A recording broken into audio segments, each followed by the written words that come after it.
So this is a continuation of the part one where we sanded the deep scratches to flatten it basically, and as you can see I'm needing some putty or filler, and basically to fill in those deeper scratches. This is nothing to do with structure, it's all to do with we smoothing it so that visually you won't be able to see the scratches, and therefore I'm using, just as you can see, just a little bit of filler just to make sure that it's all smooth before we go to the priming stage. So the idea of this is to help anyone who is thinking of, doing it themselves. It can be done. You can do it at your backyard.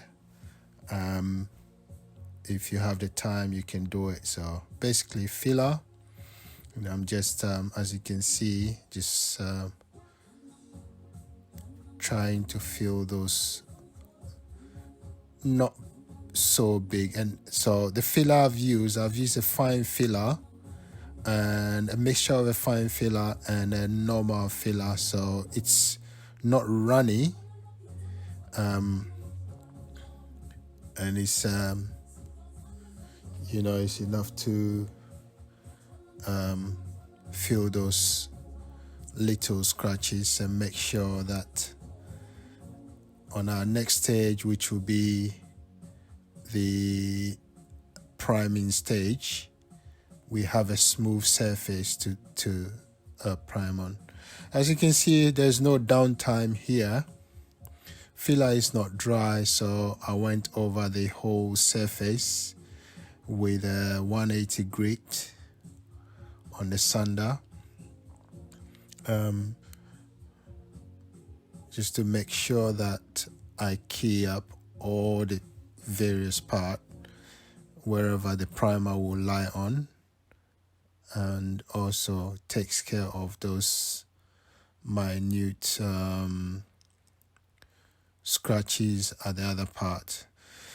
It's a silver color, but it's well faded, so it's hard to see the color really. And I'm not sure how old this one is, this wheel is, but it looks like it's quite old. Structure wise, there is no crack or anything of concern, safety concern on this wheel. It's just that cosmetically it wouldn't look good under any vehicle, so I took the trouble upon myself to make sure that I make it look good and sort of showcase what you can do with anything scrap. I'm a big fan of recycling, and therefore if I can bring this to life, maybe it will give someone hope and courage to undertake a project similar. So that's the whole idea, to empower each other to do, just, if you can't save the planet, you can save your pocket. There we go. So yeah, basically going around it and then come back to the filler part where I've filled it, and I'm using just a scrap 80 grit to just key the filler first, so that when I come with a DA, it doesn't clog the paper. So just literally removing the oily, greasy thing that comes up when the filler is dry, just to key it up.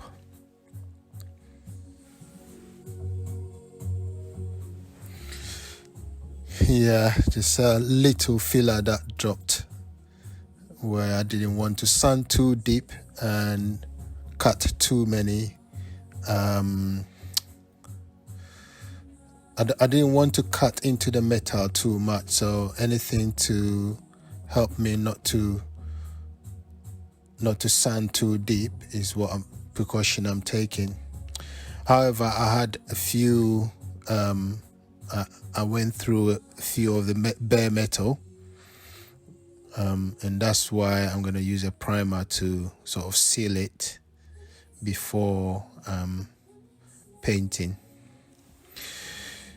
If you haven't subscribed already, please consider doing so, because we got 5 parts in this video. This is part 2. If you haven't watched part 1 already, please do have a look. It's a continuation from this of this one, so it'll be good for you to have a good follow-up if you haven't watched part 1 already. I'll add it to the description there, so have a look, and hopefully it will help you prepare and make up your mind whether to take up this or not. So I'm using the 180 to go over all the holes. Anywhere the primer is going to land, it's very important to key it up so that the primer will bind rather than flake off later on and break your heart at the end. So this is pre-primer. The next stage would be the priming. Basically, I liken wheels to shoes. So when you dress up, your shoes says a lot. Whether it's polished or the style of your shoe tells a whole story about your dressing. So I like my wheels to look good, to be honest with you. My car can look scrappy, but I love my wheels to look good. So you can call it a wheel fetish, but yeah, I love my wheels to look good. So yeah, thank you very much for watching. We've got 3 more series coming up. I tell you what, you need to see the last video, because the end result was encouraging, and I think I'm going to be doing more videos. So thank you very much for sticking around with me, and I look forward to you joining me on the next one. Thank you very much, and we'll catch up soon. Take care. Thank you. Bye-bye.